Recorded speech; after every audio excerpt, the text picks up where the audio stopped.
So this is the exercise for day 2. Here you see that there are different calorie ranges. Again, the same numbers. One of the things about the game is that we try to use as many of the same numbers as possible, so that we just want some kind of a continuity or a thread all through the game. So we are looking at some game dynamics, so that if you restart the game, the numbers might change, but overall there will be some kind of a story or a thread running through the whole game, so that students find it easier. So in this case, wherever you see ET means enter text. So in the actual game, students will be able to go here and enter text. Here they have been asked to enter text for relative frequency. So the relative frequency of 0 to 300 in this case is 30 divided by the sum of all this. The sum of all this is 500. So the relative frequency of the 0 to 300 calorie range in terms of customers is just 30 divided by 500, which is 0.06. Similarly, they'll have to enter the text for each of these. They'll have to enter relative frequencies, and the sum of relative frequency will be 1, because probability is always 1. So now let me just go back to the game, and yes, so here we are on day 3, and day 3 talks about skewed distributions. So about 15% of MBAville's population is composed of young people. So this is kind of how we set up the story of sorts. When we talk about skewed distributions, we say that young people like to eat healthy, so a normal distribution of young customers is not going to be exactly normal. It is going to be skewed in one of these directions. So this is the kind of stories that we come up with, so that students can actually feel as if the game is kind of real of sorts. So we talk about skewed distributions, and this is a skewed to the right distribution.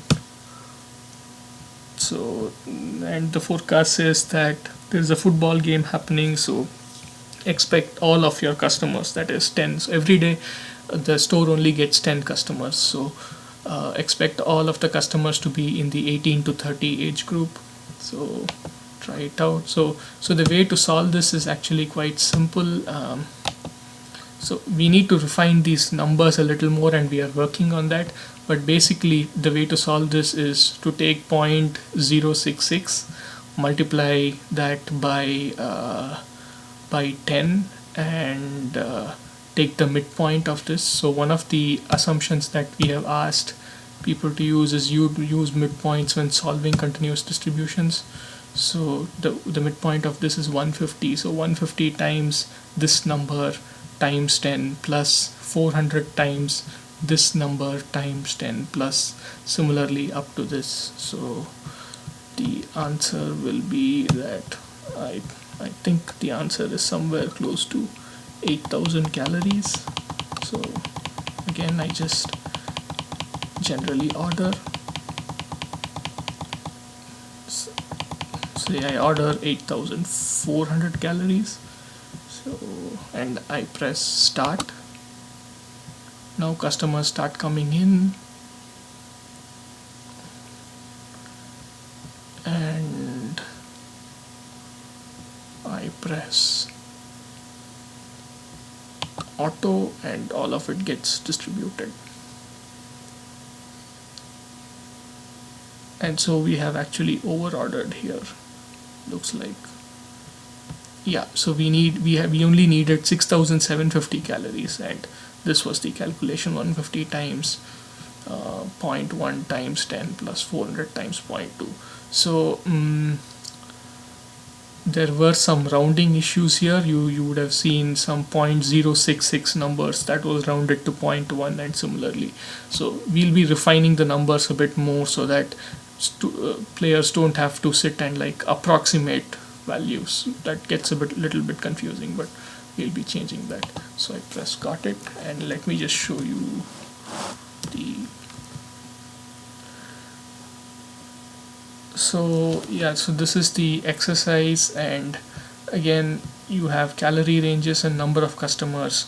For total calorie consumed, the student just has to take the midpoint of this, which is 150, multiply that by 30, and like that you come up with lots of total calories consumed.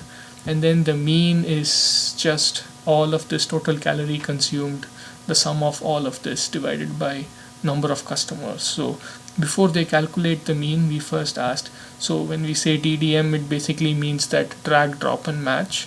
So before finding the mean, we asked them to find the dimension or the units of the mean by dragging and dropping these boxes into this one here.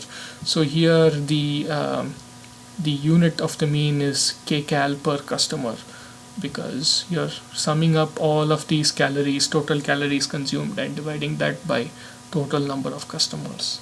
So these are the kind of exercises that we'll be coming up with to ensure that students understand what is happening. And here is a simple exercise for median.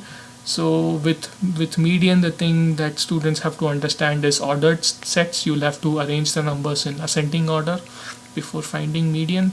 So what the game will do is all the numbers that you see here from 400,000, 800, all these, students will be able to drag and drop these numbers in a way that they can put it in an ascending order. So once they put it in an ascending order, they'll be able to find out what is median. And again, this is again a similar exercise for median. And for this is one for mode, in which they can just drag and drop the right answer into this.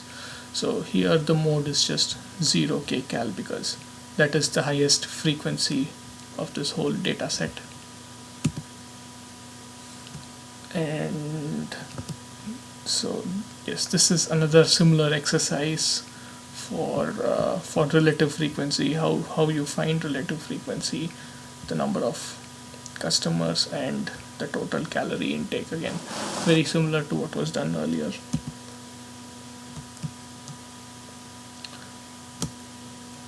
Okay, and this is like a typical example, a kind of slightly complicated example for right skewed distribution. So for using this earlier table, we ask students to find the mean of calorie intake. It comes out to 655, and then the median of calorie intake has to be found using these numbers, and that will come out to 600 calorie kcal per customer. So then now these numbers that you saw here, all of these are the same as what was used in that skewed distribution graph of young people.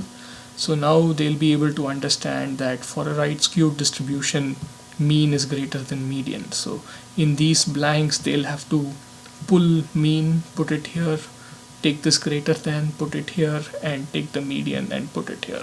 And so that will be the correct answer. So then they'll be able to understand that in a skewed distribution, mean is greater than median. In a right skewed distribution, mean is greater than median in a very intuitive fashion.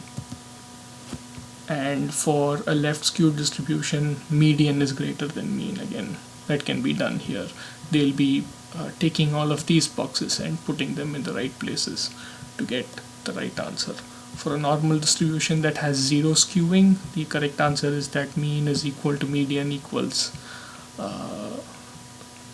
this should be mode. So mean equals median equals mode. So okay, so the next day is about cumulative distribution function and cross tabulation.